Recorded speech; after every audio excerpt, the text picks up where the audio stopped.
Bismillahirrahmanirrahim. Assalamualaikum warahmatullahi wabarakatuh. Waalaikumsalam warahmatullahi wabarakatuh. Terima kasih kami ucapkan kepada pembawa acara yang telah memberikan kesempatan kepada kami, kelompok belajar Anggrek Merah, untuk mengikuti acara menyambut kemerdekaan Hari Ulang Tahun Republik Indonesia yang ke-77 tahun, dengan menampilkan sebuah drama tentang sejarah Perang Jawa yang dipimpin oleh Pangeran Diponegoro. Tokoh-tokoh dalam cerita ini akan diperankan oleh Ibu Sriati sebagai Pangeran Diponegoro, Ibu Nur Saadah sebagai Kiai Mojo, Ibu Murtini sebagai Sentot Ali Basyah dan prajurit Belanda, Ibu Lili Natalia sebagai Jenderal Dekok, dan akan dinaratori oleh Ibu Oviati Masnurah.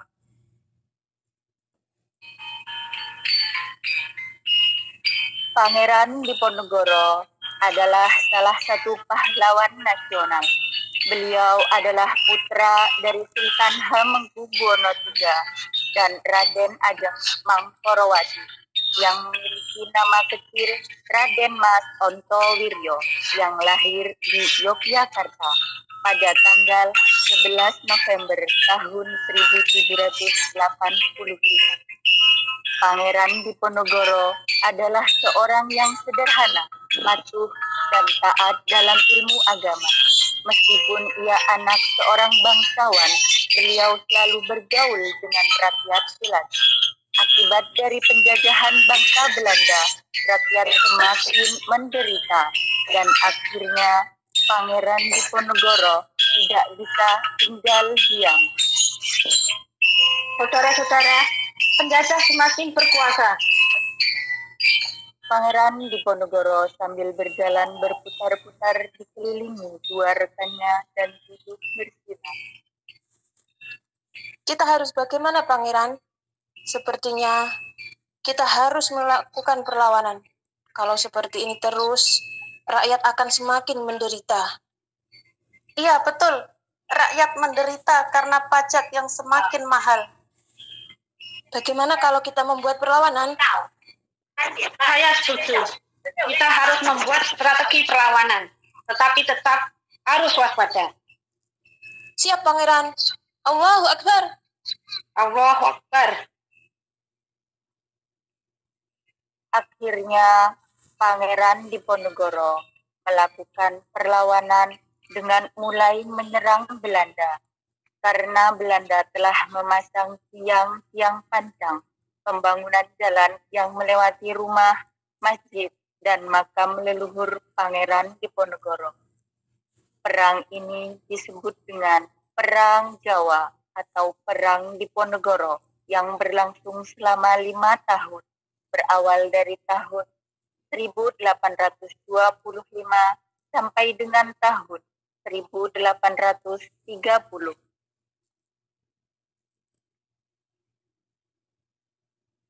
Adegan berperang antara pasukan Pangeran Diponegoro dan pasukan Belanda.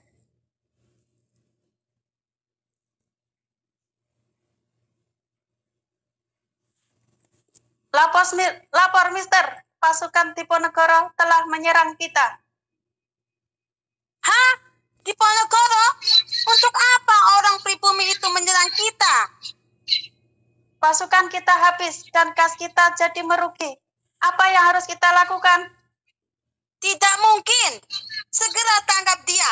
Saya akan memberikan 50.000 golden bagi orang yang bisa menangkap dia. Siap, Mister. Pada tahun 1830, Pangeran Diponegoro tertangkap dan setelah dilepaskan kembali, Pangeran Diponegoro merencanakan taktik di hutan untuk kembali menyerang Belanda. Wah, ini dia Diponegoro yang telah lama kita nantikan. Bagaimana, Pangeran? Apa yang kita lakukan untuk menyerang Belanda? Ya, setelah saya mengetahui kelemahan Belanda, saya akan menjadikan hutan sebagai tempat berlindung kita. Baiklah, mari kita lakukan, Pangeran. Selain itu, kita harus menggunakan taktik gerilya. Kita berpindah-pindah tempat agar keberadaan kita tidak diketahui Belanda. Baiklah, Pangeran. Mari kita berjuang melawan Belanda. Allahu Akbar. Allahu Akbar. Allahu Akbar. Akhirnya pasukan Pangeran Diponegoro mendapatkan tempat persembunyiannya, yaitu di Gua Selarong. Akan tetapi Belanda mengetahui taktik Pangeran Diponegoro. Pada tanggal 28 Maret tahun 1830 diadakan perundingan. Tetapi perundingan itu mengalami kegagalan. Jadi begini, kami mempunyai tawaran, bagaimana kalau kita melakukan gencatan senjata saja?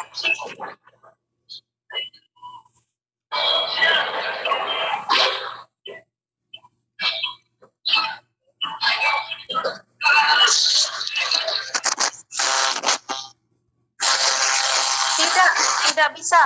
Apa itu gencatan senjata? Kami tidak mau melakukannya. Bagaimana kamu ini? Sudah diberi kemudahan, masih saja tidak mau. Dasar pribumi, tangkap dia prajurit.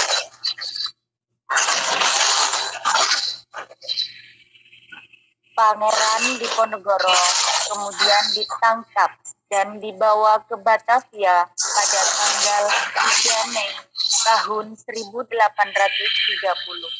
Setelah ditangkap, Pangeran Diponegoro dipenjara di Manado. 4 tahun kemudian, Pangeran Diponegoro dipenjarakan dalam benteng Belanda di Makassar. Sampai akhirnya beliau wafat dalam penjara pada tanggal 8 Januari tahun 1855. Sebagai penghargaan perjuangannya, pemerintah Indonesia mengangkat Pangeran Diponegoro sebagai pahlawan nasional. Rumah kediaman beliau di Tegalrejo dibangun dan dijadikan monumen Diponegoro. Nama Diponegoro juga diabadikan menjadi nama komando daerah militer untuk Jawa Tengah dan Yogyakarta.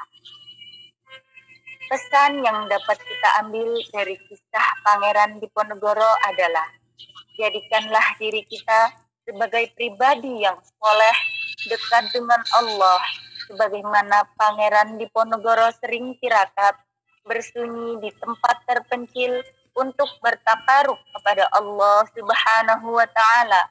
Kemudian senantiasa tawadhu, dekat dengan rakyat jelata, dan tidak gila jabatan. Inilah kunci agar dicintai dan mendapat kepercayaan rakyat.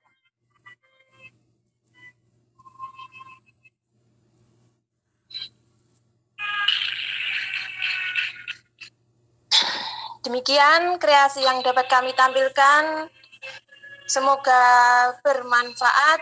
Kami dari kelompok belajar Anggrek Merah mengucapkan Dirgahayu Republik Indonesia yang 77 tahun. Pulih lebih cepat, lebih kuat. Indonesia merdeka. Allahu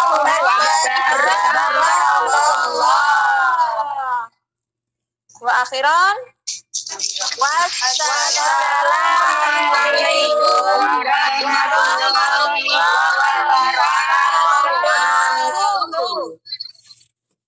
Waalaikumsalam warahmatullahi wabarakatuh.